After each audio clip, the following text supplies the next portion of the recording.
This is the TJ Show, and yes, the time has come. PeTA. Jacob is the manager of strategic initiatives. Are you there, Jacob? I am, TJ. I'm excited for round two. Okay, so, Jacob was great the last time he came on the show. Yeah.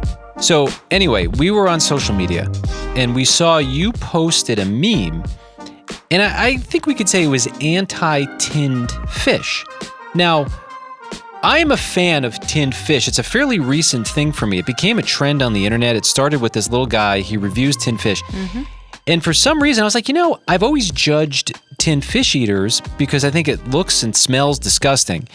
But I was like, well, I've never tried it. Well, long story short, I try it and I wound up liking it. And now I have a tiny obsession with it.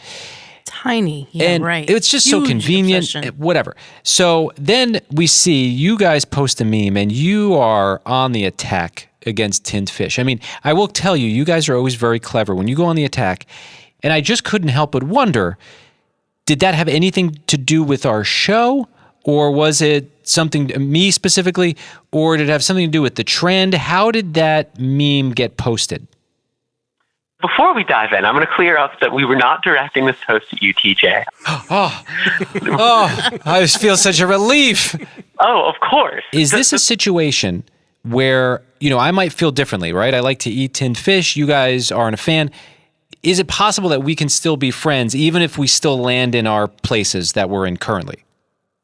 Absolutely. Okay, good. And we appreciate that so much because in every instance when we're talking about people eating animals, people wearing clothes that come from animal skins and things like that, the best first step we can all take is to just give them the consideration that they're so often denied. People wear a leather jacket, they eat a steak, or in this case, eat tinned fish, and we just so often do it without thinking about it or even discussing it.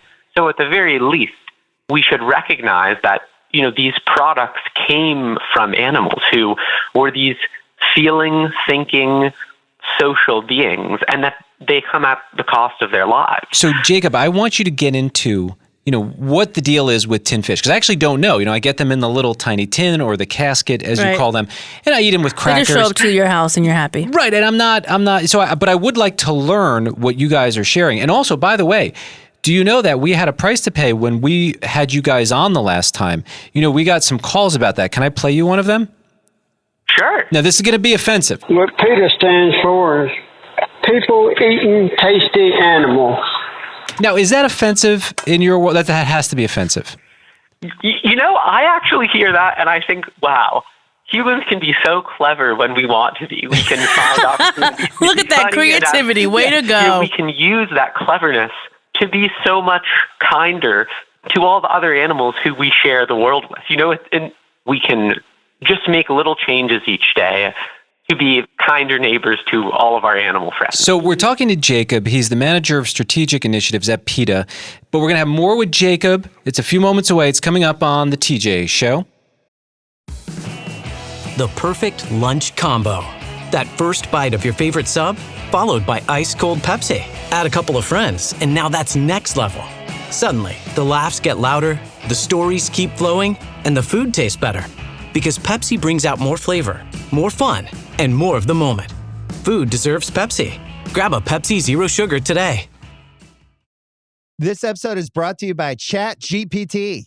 Hey, it's Bill Simmons from the Bill Simmons Podcast. Have you guys heard about ChatGPT work? It's the new way to use ChatGPT for bigger multi-step projects. And when you need more than just answers, give ChatGPT work access to your apps and files, and it can create real work documents like spreadsheets, slides, and structured reports. Get started at chatgpt.com by selecting work mode, available on Plus and Pro plans.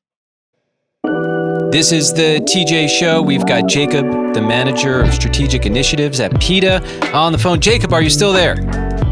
I am, yes. Okay, so Jacob, we did see the post you guys made about tinned fish. I happen to be a big fan of it. And full disclosure, because I don't want to hide anything from you guys, I did travel with tinned fish and I ate it in my hotel room while I was in Cleveland last week. So I'm a fan, but I do want to hear your side of it and maybe what I don't know. So go ahead, Jacob. Tell me why I should stop eating tinned fish. Thank you so much for the opportunity, TJ. And let me just preface it with this. Pretty much everyone at PeTA and everyone who all of us know grew up eating animals, eating fish, eating burgers, bacon, all of these things.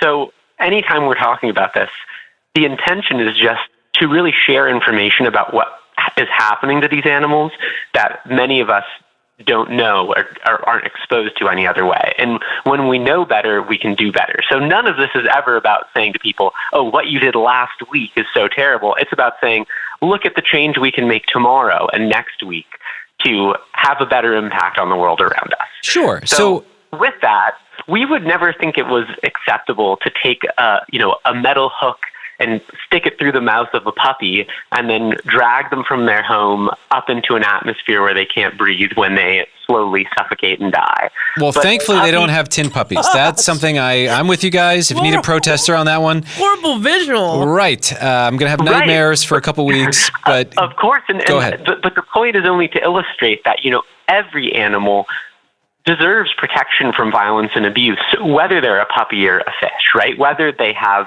fur or they have fins. And all of us can help protect fish, help protect the oceans, and help all of the other amazing sea animals by refusing to eat animals that come from the sea in this violent way. And we have so many other amazing protein-packed things we could eat. So our message is just to spare fish from this misery, whether they're sardines, trouts, or any of them, and choose the vegan option instead. Well, Jacob, thank you for taking the time to chat with us. Even though you know that we disagree on some things, I do eat differently than you'd probably prefer. But I love that we can have this conversation in this crazy world. And even though we'll get off the phone and maybe we're not exactly on the same page, you're a lovely guy. I love that we get to know each other. I love that we get to talk this out in an open forum like this. So we appreciate you. Thank you so much, TJ. And the feeling is mutual. We very, very much appreciate it on our end that you hold this forum where we can have a respectful conversation, and it's really a special and important thing. Well, look at that. That's Jacob, Manager of Strategic Initiatives at PeTA. Great to talk to you again, and enjoy the rest of the day, Jacob. Thank you, TJ. You as well.